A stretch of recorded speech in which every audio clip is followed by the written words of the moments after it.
오늘 읽을 하나님의 말씀은 로마서 2장입니다. 로마서 신약 성경입니다. 제가 가진 성경은 로마서 2장 1절부터 읽을 건데요.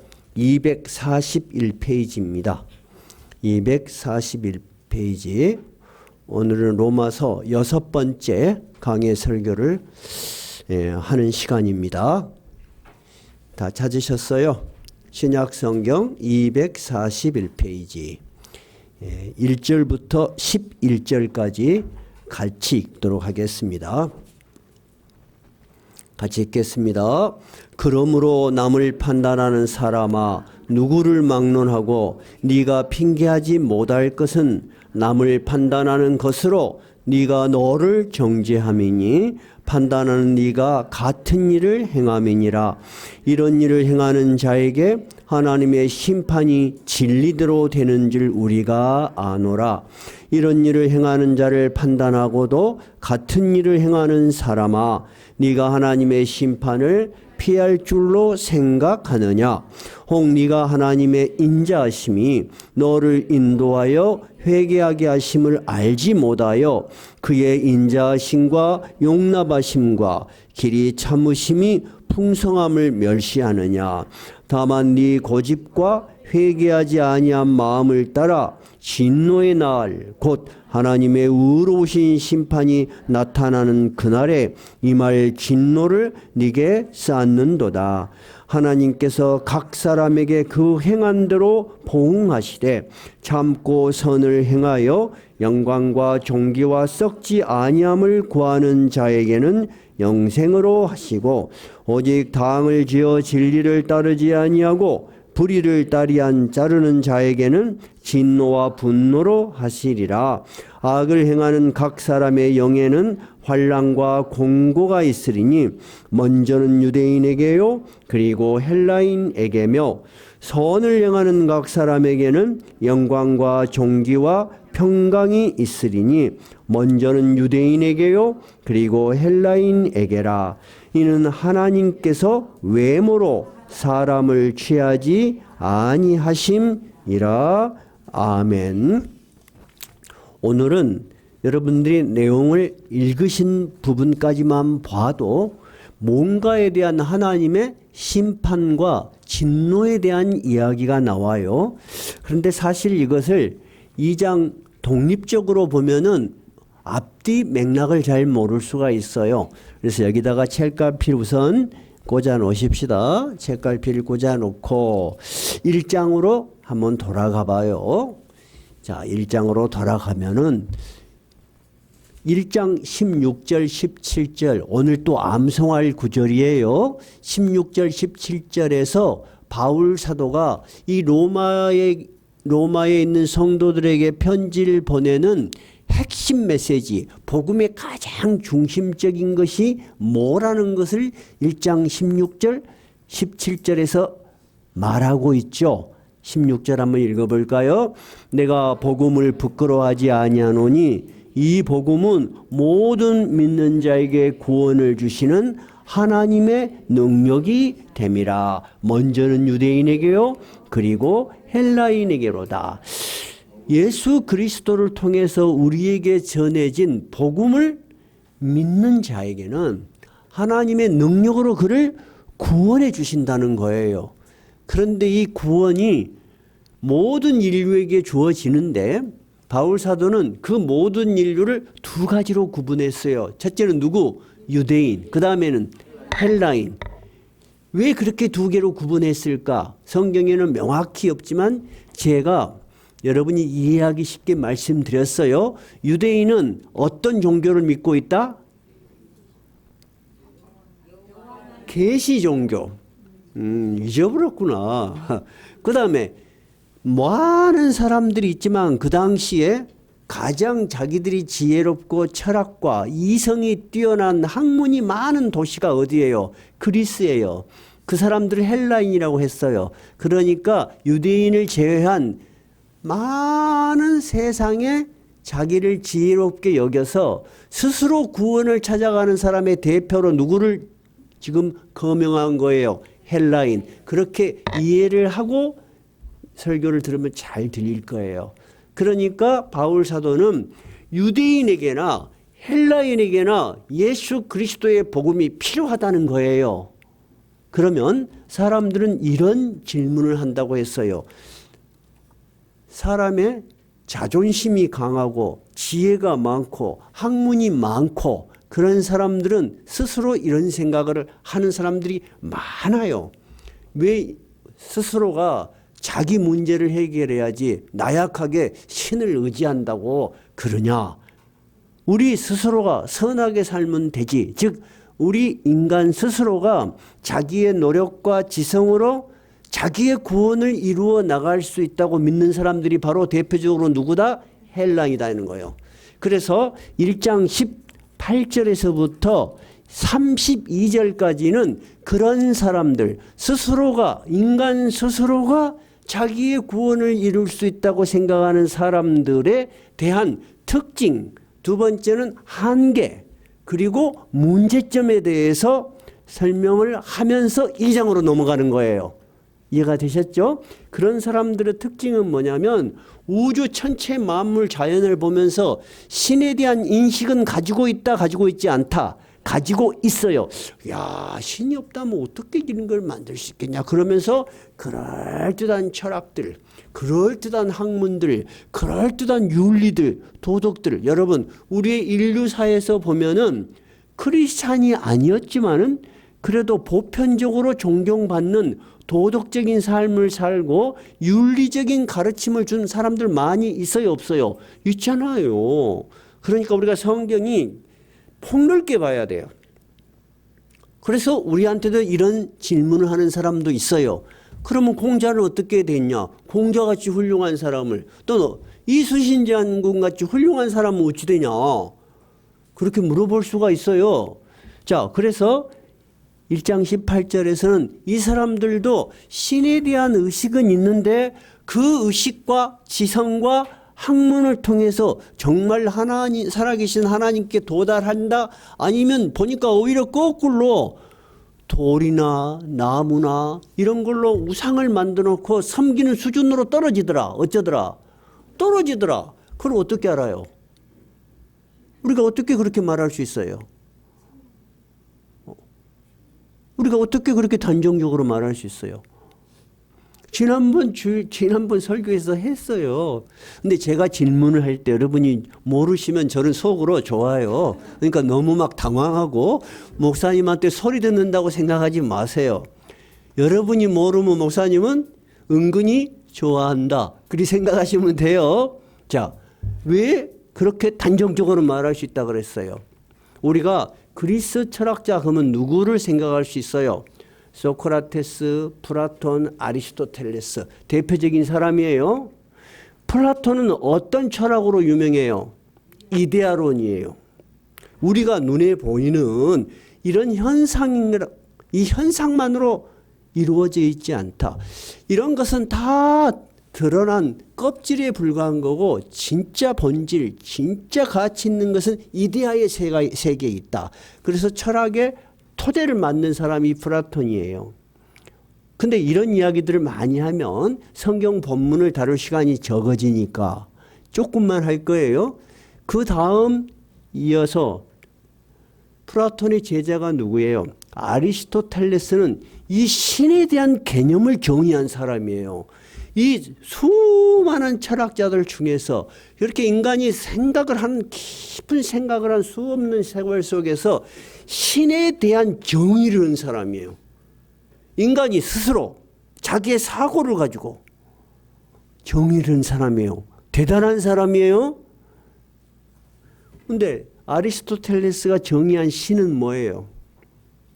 뭐냐면, 자, 그럼 우리는 거꾸로 물어봅시다. 우리는 신을 어떻게 알고 있어요? 신이 뭐예요, 여러분은? 여러분에게는 무엇이 신이요?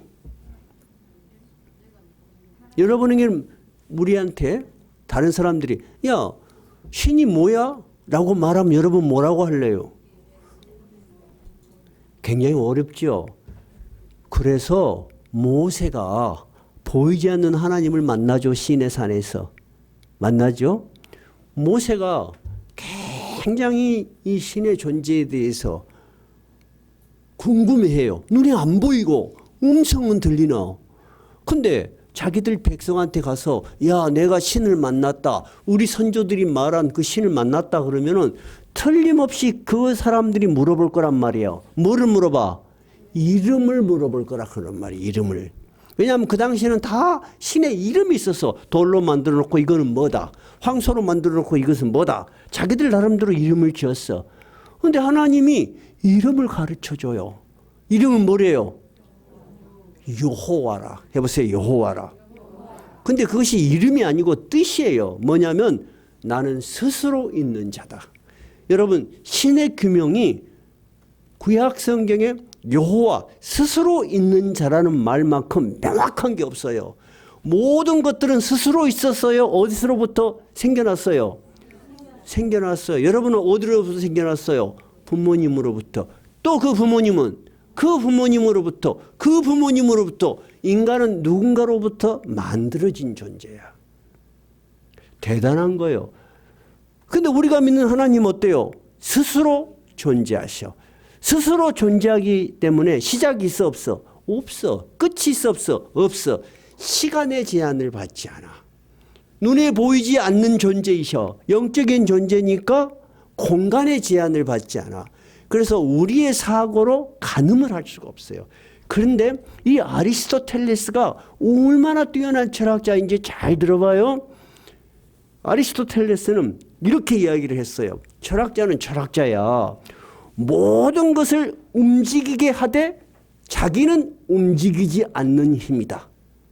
모든 것을 다 움직일 수 있는데 자기는 안 움직이고 모든 것을 움직여. 모든 운동하는 모든 움직임의 제 첫 번째 원인이요. 그래서 신은 제1원인이다. 그러면 그 다음에 일어나는 많은 일들은 거기서부터 파생된 일이다. 아리스토텔레스의 신의 개념이 어때요? 제법 그럴듯하잖아요. 그렇죠? 근데 로마 시대에 그들이 진짜 현실적으로 섬기는 신은 어떤 신이었어요? 올림푸스 산에 12신이 산대잖아요. 그래서 제우스의 아내가 누구요? 네? 나 잊어버렸어. 큰 소리로 좀 말해 보실래요? 뭐 또 있어. 어찌됐든 나도 생각이 안 나. 신이 아내가 있고 또 싸워지 그들끼리 질투를 해. 막 서로 뺏어가려고 그러고 이쁜 여자를. 하여튼 이 이상한 신화들을 그들은 진짜로 신이라고 믿었단 말이에요. 그럼 바다를 움직이는 신은 뭔 신이었어? 포세이돈이야. 그래서 배도 포세이돈 배가 있어요. 모든 만물에 신이 있어서 움직인다고 생각하고 그들을 만들어 놓고 깎아놓고 섬겼다는 거예요. 그러면 성경이 맞잖아요. 인간들의 신의 의식은 있지만 신을 섬기는 것은 형편없는 수준으로 떨어져서 말 못하는 나무, 돌로 자기들이 새겨놓고 자기들이 새기고 자기들이 이름을 붙여서 자기들이 섬겨. 이런 어리석은 짓을 하고 있다는 거예요. 이해가 되셨어요? 그러니까 하나님 보시기에 정말 한심해. 근데 문제는 뭐냐? 인간의 정신세계가 현실세계에서 한계에 부딪히고 자꾸 저열하게 떨어지니까 인간 사회도 굉장히 저열한 사회로 떨어지는 거예요. 그래서 하나님께서 그런 인간들을 보면서 너희들 하고 싶은 대로 해라고 내버려 두니까 그들의 사회가 부패하기 시작했어요. 그래서 제일 먼저 부패한 특징이 뭐예요? 무엇에 대한 정체성이 없어진다고 그랬어요? 성에 대한 정체성이 없어졌어. 그리스와 로마 사이에 동성애가 널리 퍼졌어요. 동성애가. 지금 우리나라 또는 세계에서만 생긴 문제가 아니에요. 2000년 그리스 로마 시대도 그랬단 말이에요. 두 번째는 그들이 이제는 어리석을 뿐만이 아니라 하나님의 진리를 가르쳐주고 하나님의 진리를 전해도 거절을 해. 옳은 말이 듣기가 싫은 거야. 여러분 왜 그럴까요? 왜 옳은 말이 듣기 싫을까요? 자기 마음대로 살고 싶은 욕망이 더 강하기 때문에 그래요. 그래서 요한복음에는 빛보다 어두움을 더 사랑했다는 거예요. 우리가 아무리 윤리 교육을 시켜도 여러분, 어린 아이들이 자라나면서 부모 모르게 친구들끼리 벌리는 일이 훨씬 많아요. 자, 어린 아이들이 자라면서 가장 영향을 많이 받는 사람이 어렸을 때는 부모예요. 근데 학교만 가면 누구 영향을 받아요? 친구들 영향을 가장 많이 받아요. 사춘기 때는 통계적으로 가장 영향을 많이 받는 사람, 그러면 친구가 1번이에요. 2번은 뭐예요? 매스컴의 영향이에요. 근데 그런 것들을 봐봐요, 여러분. 그런 것들 속에서 우리가 말하는 고리타분한 윤리적이고 올바른 것을 가르쳐요. 재미있고 새로운 것들, 그런 것들을 가르쳐요. 재미있고 새로운 것들을 해야만이 시청률이 올라. 방송국의 최대 과제가 뭐예요? 올바른 정보예요? 그것은 가끔씩 필요한 거예요. 최대 과제가 시청률이에요. 시청률이 오르지 않으면 그것을 제작한 PD부터 강등이 돼요. 계속 그것을 고집하면 제작부에서 빼버려요. 그러니까 계속 그런 것에 관심을 갖고 만들다 보면은 아이들이 호기심을 가질 것들, 우리 부모들은 걱정하지만은 아이들에게는 새로운 것들, 그렇죠? 동성애가 아무 문제 없이 다뤄진다거나 오히려 아름답게 다뤄지거나 그것을 이해 못하는 부모들이 답답함을 그려내거나 그런 것들이 버젓이 퍼져. 그럼 애들은 그것이 기준이 된다 그 말이에요. 그래서 두 번째는 28절 읽어봐요. 또한 그들이 마음에 하나님 두기를 싫어하며 1장 28절이에요. 또한 다시 한번 읽어봐요. 시작. 또한 그들이 마음에 하나님 두기를 싫어하며 하나님께서 그들을 그 상실한 마음대로 내버려 두사 합당하지 못한 일을 하게 하였다. 두 번째는 뭐냐면 제가 말씀드린 대로 적극적으로 거절을 하는 거야. 적극적으로 거절을 해. 사람이 생각은 잘 봐요. 생각은 두 가지를 할 수 있어요. 그런데 여러분 행동은 몇 가지를 할 수밖에 없어요. 하나를 할 수밖에 없어요. 생각은 세 가지를 할 수 있어요. 행동은 몇 가지밖에 못해요. 하나밖에 못해요. 악을 할 것인지 선을 할 것인지 선택을 할 수밖에 없어요. 때로는 좋은 생각도 같죠. 때로는 나쁜 생각도 같죠. 근데 행동할 때는 친구들 따라가니까 어디로 가? 악한 쪽으로 선택을 하게 돼. 그렇게 되는 거예요. 근데 그런 친구들은 주위에 또래 친구들이 많아. 근데 예수 믿는 우리 자녀들이, 우리 아이들이 올바르게 말을 해. 얘들아, 너 그러면 안 돼. 하나님께서 너희들 벌 주신다. 그런 말을 우리 애들이 했다고 생각해 봐요. 그러면 다른 애들이 야, 하나님 무섭다. 우리 긁지 말자. 그럴까요? 걔를 왕따 시킬까요? 여러분 정말 그렇다고 생각해요? 그러니 여러분 크리스찬 아이들이 여러분 사회생활 속에서 얼마나 스트레스 받겠어. 여러분은 안 받아요? 여러분도 받죠? 여러분도 받아요. 근데 애들은 오직 하겠어요. 그래서 그 상실한, 즉 상실한 뜻은 deprived라는 단어를, 영어 단어를 썼는데요. 타락한이에요. 진리에서 떠난 그 마음 그대로 내버려 두니까 21가지 범죄가 막 기록이 돼 있어요. 지난번에도 이야기했지만은 이 21가지 범죄가 로마서의 주제가 아니에요. 크게 보면은 어떤 범죄가 있냐. 사람들의 밖으로 드러나지는 않았지만은 악한 성향이 마음속에 항상 도사리고 있어. 그 중에 뭐가 있을까요? 악한 생각. 뭐가 있을까요? 뭐가 있을까요, 여러분? 한번 봐봐요. 이 중에서 탐욕. 늘 뭔가를 막 강하게 소유하고 싶어. 그 다음, 악의. 이런 것들은 밖으로 드러난 거 아니잖아요. 그런데도 악한 마음에 이 악이 마음을 항상 자리 잡고 있어. 여러분, 악이 항상 자리 잡고 있으면 선한 일을 하기 쉬울까요? 악한 일을 하기 쉬울까요? 악한 일을 하기 쉬워요. 요즘 보면 묻지마 살인이라는 것이 있어요. 걔들은요 범죄 의식이 없는데 늘 방에 혼자 있으면서 사람을 죽이고 막 그런 스포츠 그런 것만 보는 거야. 그러니까 마음속에 악이 확 차 있어. 근데 자기도 모르게 밖에 나가서 그냥 칼을 들고 자기도 동기를 몰라. 자기도 이유를 몰라. 그냥 항상 분노가 차 있는 거예요. 이런 사회가 여러분 건강한 사회예요? 건강한 사회가 아니에요. 두 번째는 타인에게 심각한 해를 끼치는 범죄가 있어요. 뭘까요? 살인이에요. 또 분쟁, 그 다음에 사기, 악독 이런 거는 다 구체적으로 타인에게 사기를 당한 사람들 여러분 마음은 얼마나 고통스러운지 몰라요. 그죠? 특히 요즘은 매스컴 이렇게 그 정보를 통해서 인터넷을 통해서 사기를 치는 사람들이 너무 많아요. 그럴듯하게. 내가 아는 전에도 잠깐 이야기했는지 몰라요. 목사님 아들이 똑똑해요. 근데 이제 목사님이 사회생활 하시다가 목회자가 됐어.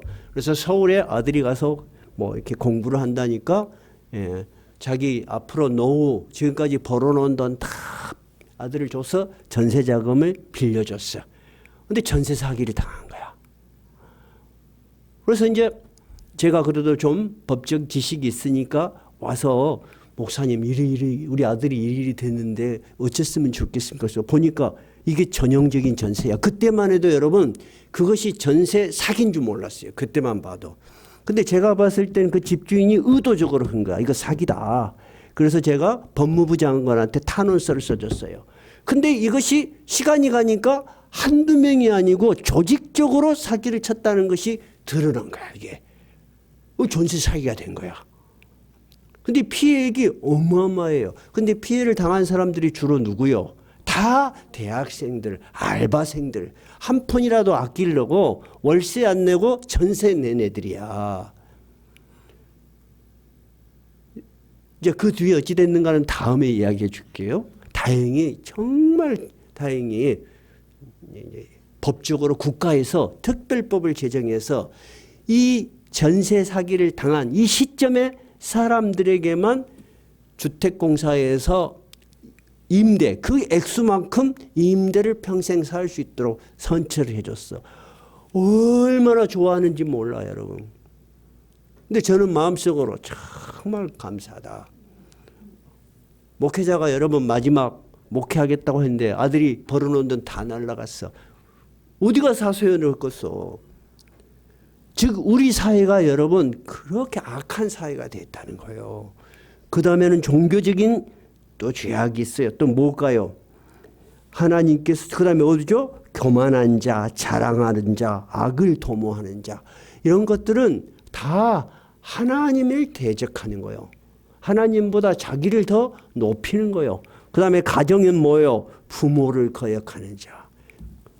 그래서 성경의 10계명에 5계명에 내 부모를 공경하라. 이것이 굉장히 우리는 자주 들으니까 잘 모르겠어요. 근데 우리 손자가 이제 성경책을 할머니가 사줬어. 근데 10계명을 보면서 감동이 됐던가 봐요. 할아버지 반드시 10계명은 배워야 될 것 같아요. 아니 깜짝 놀랐어요. 아니 왜? 그러니까 내 부모를 공경하라. 그거 굉장히 좋잖아요. 그래서 애들한테는 진짜 신앙교육이 필요하다. 가르치지는 못해도 책이라도 사줘야 되겠구나. 진짜 그래요. 그 애들은 그 받아들인 게 우리하고 다르더라고요. 지금 제가 하고 싶은 말은 하나님이 사라져버려. 인간이 자기 마음대로 살고 싶고 자기 마음대로 살아서 의를 이루고 구원을 이룰 수 있겠다고 생각하는 사회는 전부 어떻게 됐어요? 오히려 부패하고 타락한 사회로 간다는 것이 역사의 고증의 법칙이에요. 그렇지 않았으면 여러분 세계 최대 강국이 지금도 존재해야 돼. 근데 여러분 로마가 지금도 존재해? 존재하지 않잖아요. 로마 시대는 성적으로 타락한 시대였고 그리고 그들은 세계 최강의 무력, 군대를 가지고 있었기 때문에 엄청나게 많은 전쟁을 통해서 노예를 막 모집해 왔어요. 노예를. 그래서 노예들이 일하고 자기들은 절대 일을 안 했어요. 노예들이 다 일을 했어. 심지어 아까 말한 위대한 철학자들조차도 사람이 손으로 일을 한 것은 추한 짓이다 그랬다니까요. 그 이야기는 언제 또 한번 하십시다. 그러니까 여러분 인간의 지혜라는 것은 하나님이 원하는 선에 도달할 수 있다 없다? 없다고 말하는 것이 로마서 1장의 이야기예요. 지금 그 이야기를 제가 진지하게 하고 있는 거예요. 이해가 됐어요? 그러면 2장은 뭐냐? 아까 하나님께서 그렇게 교만한 인간들에게 내버려 둬버렸어. 두 번째는 그 상실한 마음대로 네가 하고 싶은 대로 해라. 그렇게 해서 그들이 자기 하고 싶은 대로 악을 저질렀어. 그러면 여러분 한번 생각해 봐요. 악은 좋은 거요, 나쁜 거요? 나쁜 거죠. 근데 여러분 한번 생각해 봐요. 현실 세계에서 악하게 사는 놈이 잘 삽디요? 선하게 사는 사람이 잘 삽디요? 손 들어볼까? 손 들어보면 좀 쉽겠다. 내가 보니까 악하게 사는 사람이 훨씬 잘 사는 것 같더라. 사기쳐갖고 남의 돈 수백억을 먹고 꼴딱하고 그런 사람은 잘 살고 착하디 착한 사람은 속아갖고 맨날 질질 울고 불쌍하고 그런 것 같더라. 나는 악한 사람이 잘 사는 것 같이 보이더라. 1번. 한 3분의 1. 2번은 아니다. 선한 사람이 잘 살더라. 2번 손 들어보세요. 똑같네. 손든 게 안 든 사람은 뭐냐면 정리가 안 됐어요. 이게 그만큼 어려운 말이에요. 어려운 거예요, 여러분. 어렵지 않다면 이 세상은 선한 사람으로 가득해야 돼요. 근데 여러분 선한 사람으로 가득한 것 같아요? 안 그래요. 이 범죄해가지고 쇠고랑 차고 간 사람은 소수 몇 사람이요. 더 엄청난 화이트 칼라 크라임. 겉으로는 아주 깨끗한 척하지만 썩어고 부패하고 타락한 군상들이 여러분 이 사회에 너무 많아요. 그러면 우리는 이런 질문을 할 수밖에 없어요. 그러면 하나님은 정의는 어디 간 것이야? 여러분 그런 질문할 수 있어요. 오늘 주제는 하나님의 정의는 어떻게 이루어지는가 하는 거예요. 그러면 지난번 주제는 뭐였어요? 이방인에게 왜 구원이 필요한가? 왜 필요해요? 스스로 의를 이룰 수 없기 때문이에요. 그러면 두 번째, 그렇게 해서 타락한 이 사회에 하나님의 정의는 어디 가고 하나님의 정의는 어떻게 이루어지는 것인가 하는 거예요. 여러분 어떻게 이루어질까요? 근데 하나님이 힌트를 하나 주셨어요. 성경에 1절 한번 봐봐요. 27절 한번 봐봐요. 1절 27절 한번 읽어봐요. 그와 같이 남자들도 1장 27절이에요. 그와 같이 남자들도 순리대로 여자 쓰기를 버리고 서로 향하여 음욕이 불릴듯 하며 남자가 남자와 더불어 부끄러운 일을 행하여 그들의 그릇 때문에 상당한 보응을 그들 자신이 받았느니라. 그 죄를 범하는 사람 자신이 언젠가 그 죄로 인한 결과를 감당하게 돼. 그 기회를 받게 돼. 특히 여러분 잘 아시지만은 에이즈라는 걸 알 겁니다. 에이즈가 뭐예요? 질병이죠. 정확하게 말하면 후천석 면역 결핍증이에요. 타고난 건 아닌데 어딘가로부터 이 바이러스가 들어가 후천성 acquired예요. 내가 밖으로부터 얻은 면역이 결핍돼. 면역력이 결핍되면 어떻게 돼요? 모든 질병이 오면 낫지를 않아. 제일 먼저 걸리는 병이 뭐예요? 그러면은 호흡기하고 피부병이에요. 낫지를 않아요. 그래서 여러분 에이즈가 20세기의 가장 무서운 병이었잖아요. 근데 이 에이즈가 어디서 생겼을까 하고 많이 추적해 보니까 원래 사람한테는 없는 거야. 근데 어떤 경로를 통해서 원숭이한테 있는 그 바이러스가 인간에 일단 들어간 거야. 근데 그것이 인간의 성접촉에 의해서 이것이 전염이 된다는 것을 발견한 거예요. 그래서 처음에는 이 동성애와 에이즈를 일치시켰어요. 그래서 동성애자들이 엄청 박해를 받았죠. 근데 점점 이렇게 추적이 되고 발견이 되고 인권이 향상되면서 동성애자들도 보호를 해야 된다. 지금 그런 것들이 많잖아요. 그러니까 동성애자들을 보호하고 그들의 성적 취향을 우리가 인정해 줘야 된다 하는 것과는 별개로 어떤 문제가 생기냐면요. 이 질병관리청에서 이 동성애에 대한 통계를 냈습니다. 자, 통계를 내고 보니까 어떤 결과가 생겼냐.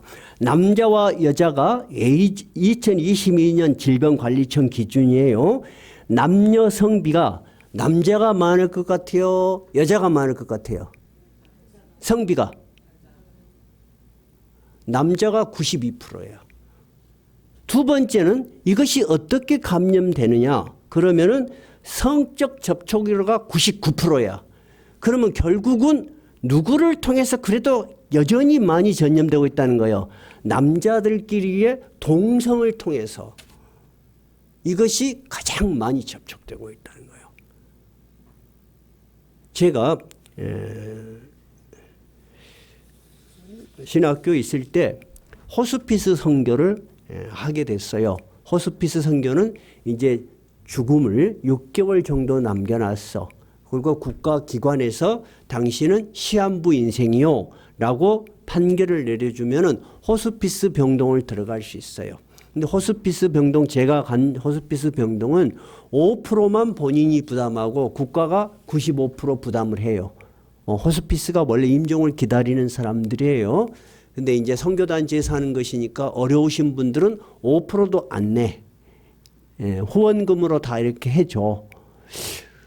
거기에 오신 분들은 나이 많으신 분들이 많았어요.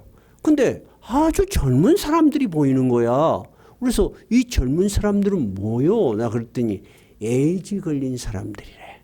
그 사람들은 무균실에 들어가 있어. 왜냐하면 조금만 나와서 어떤 다른 질병에 감염이 되면 낫지를 않으니까. 아주 시퍼런 젊은 사람들이 무균실에서 죽음을 기다리고 있는 거야. 여러분, 비참해요? 비참하지 않아요? 비참해요. 그래서 이런 생활을 오래 했고 마지막 임종을 둔 사람들이 써놓은 수기들이 있어요. 제가 너무 비참하고 너무 말하기가 너무 좀 그래요. 그래서 옮기지 못하는데 그들은 처절하게 후회해요. 그럼 여러분, 그런 것을 좋다고 우리가 권장해야 되겠어요? 아니면 그것을 하지 말아라고 말해줘야 되겠어요?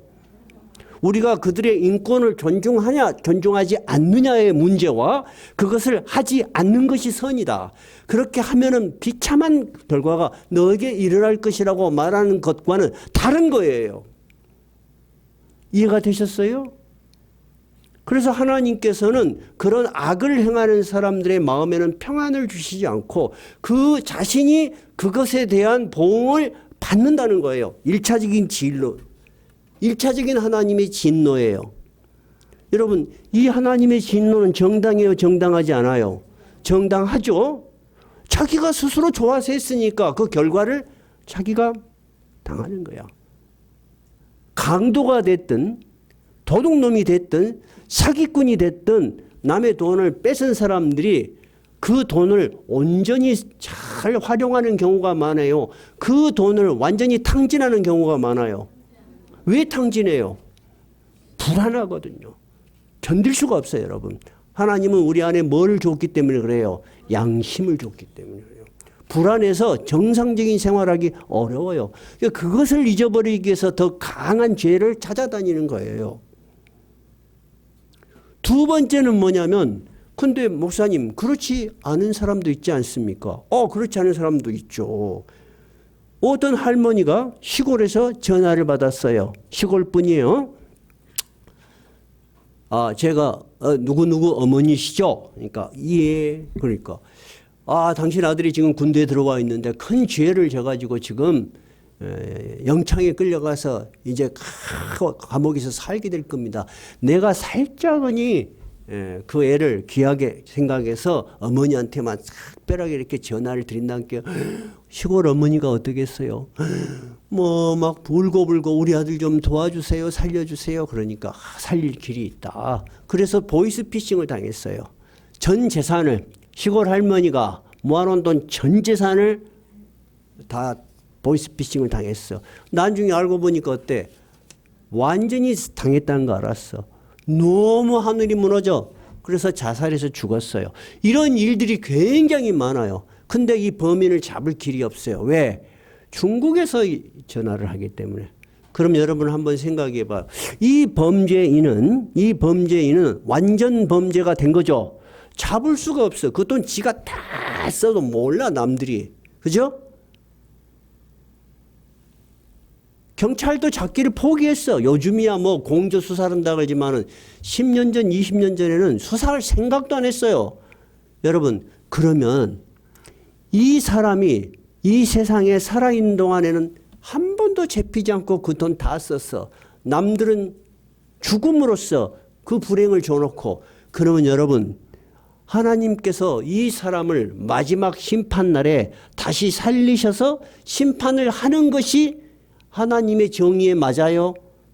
하나님의 정의에 맞지 않아요? 어때요? 좋아, 이것은 손 들어봐야 돼. 그놈은 반드시 살려서 죄의 값을 치러야 된다. 나는 그 하나님이 옳다고 생각한다. 1번. 좋아요. 1번. 좋아. 2번. 하나님이 살리셔서 심판을 한다. 그런 게 어디가 있어? 나는 그런 하나님 별로 좋아하지 않는다. 손 들어보세요. 2번. 없죠? 여러분, 우리가 인간적 상식으로 이야기를 하면 다 긍정하는 게 뭐냐면 악에 대한 보응은 있어야 한다는 거예요. 악에 대한 보응이 철저한 나라가 정의로운 국가예요. 공의가 있는 국가예요. 하나님은 자기를 소개할 때 자비롭고 은혜롭다고 했어요. 두 번째는 정의롭고 공의롭다고 했어요. 그러면 하나님이 마지막 인간들을 예수님께서 약속하신 심판의 날에 다 살리셔서 그가 한 그대로 심판하시리라 하시는 이야기가 오늘 2장의 이야기예요. 그러니까 여러분, 누가 야, 너 그렇게 하면 하나님 심판 받는다 라고 말하면 하나님 심판이 어디가 있어? 사람들 다 그렇게 말해요. 크리스찬들 중에서도 목사가 심판에 대해서 이야기하면 재수없다고 그 교회 안 나가고 싶다 그래. 어떤 이야기만 듣고 싶어요? 복 받는 이야기만 듣고 싶어요. 하나님이 심판하신다고 하면 왜 듣기 싫어요? 나도 심판 받아야 되니까 싫은 거예요. 그러면 다시 말해서 여러분, 모든 인간은 심판 앞에서 두렵다 두렵지 않다. 두렵다는 거야. 그러면 이 모든 인간들이 심판에서 벗어날 길이 있다면 우리는 그것을 참된 복음으로 받아들일 가치가 있어요, 없어요? 있죠. 그것이 바로 예수 그리스도를 믿음으로 우리에게 주어진 복이에요. 한번 찾아볼까요? 요한복음 한 장 읽어봐요. 여기다 책갈피 꽂아 놓으시고 요한복음 5장 24절이에요.